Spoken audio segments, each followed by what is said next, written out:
Good morning guys! Merry Christmas! Today, kain po tayo ng breakfast. Kasi para tuloy-tuloy ang trabaho natin. Nagwabras kasi ako ng garahe at saka yung terrace sa taas. So, yung kakain muna tayo at yung pagkain natin maaso-aso pa. Ngayon tayong ayan, favorite ng bayan, ang pinakamahal na danggit.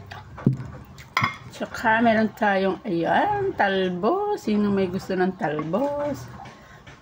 Tapos meron tayong ginamos na may halang-halang sili. Ayan.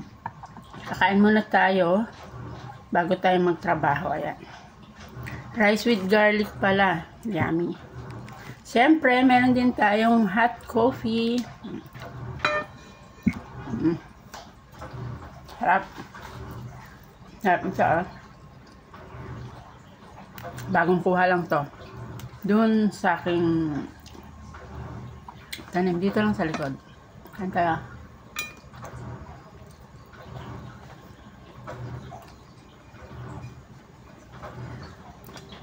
Naumay na kasi sa karne. Kaya, ito muna. Kamusta? Merry Christmas po sa inyo lahat.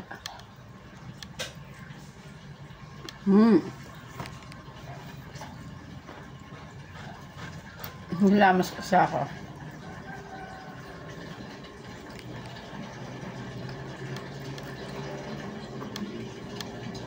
Tapos yung tao, nagala ko muna yung aso ko bago ako magtuloy-tuloy ng trabaho. Kasi sa taas yun para wala nang istorbo.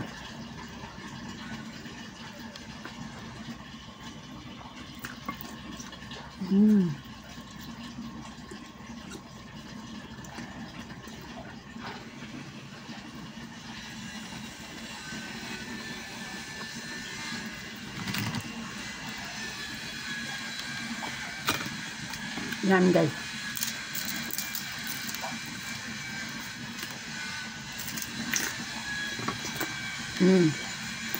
Crunchy.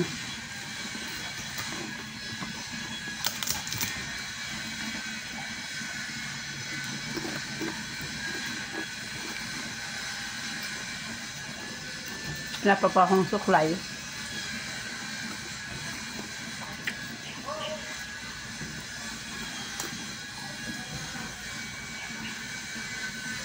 Sarap.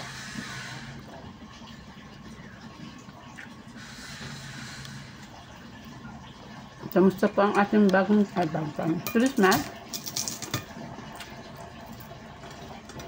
Ito, nakapagsimba naman kami ng 20 po ng gabi. Ang aking alaga.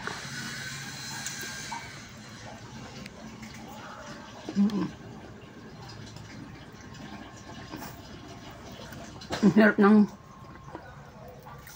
lang ipin.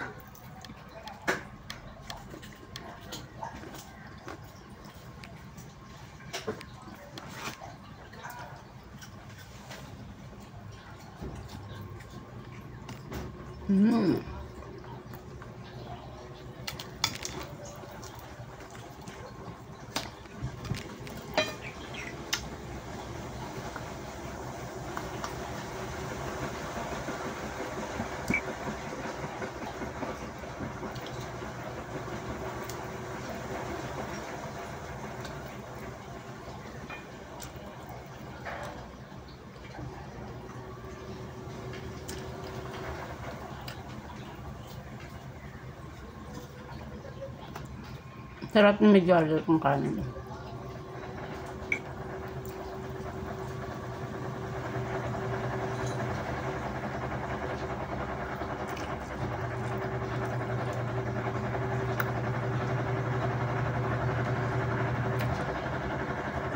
Ulam namin kahapon, steak.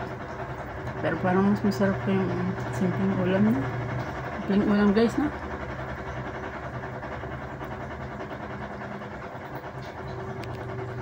Ang sarap po.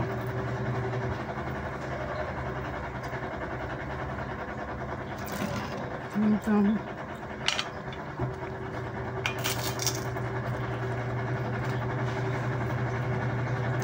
Steak. Parang konti lang nakain ko.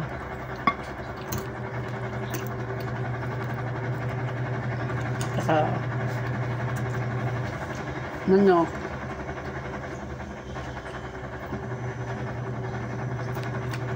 Ito yung handa lang ginawa ko ng Pasko.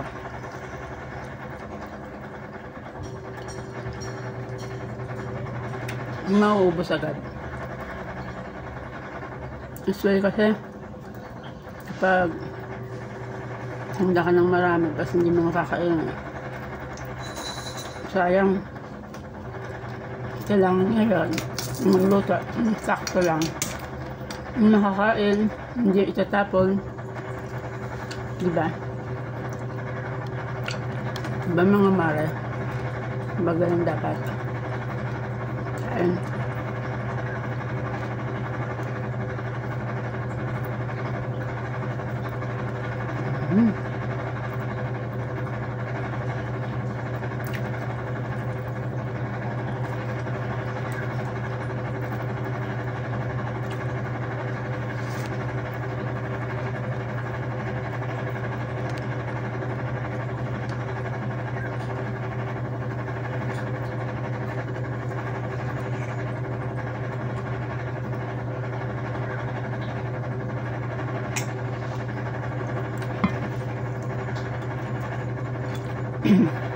Nung Pasko dito sa village, mas lumabas ako ng 2 o'clock, 2 a.m. Magkakain ako ng aso. Walang nagpaputok, walang mga nagpaputok. Sobrang tahimik. Sobrang tahimik ng village na ta. Nagsimba kami, umuwi kami ng alas 11 ng gabi. Walang katao-tao. Sobrang tahimik ng mga bahay. Ako lang naglalakad lang ng simbahan. Walking distance lang naman yung simbahan dito. Hanggang sa pag-uwi namin ng bahay, walang katao-tao.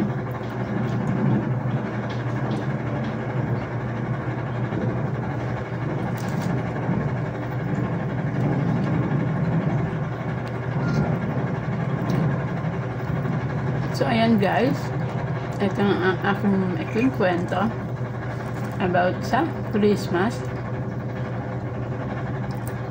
Bye-bye! Enjoy this weekend and Merry Christmas again. Bye!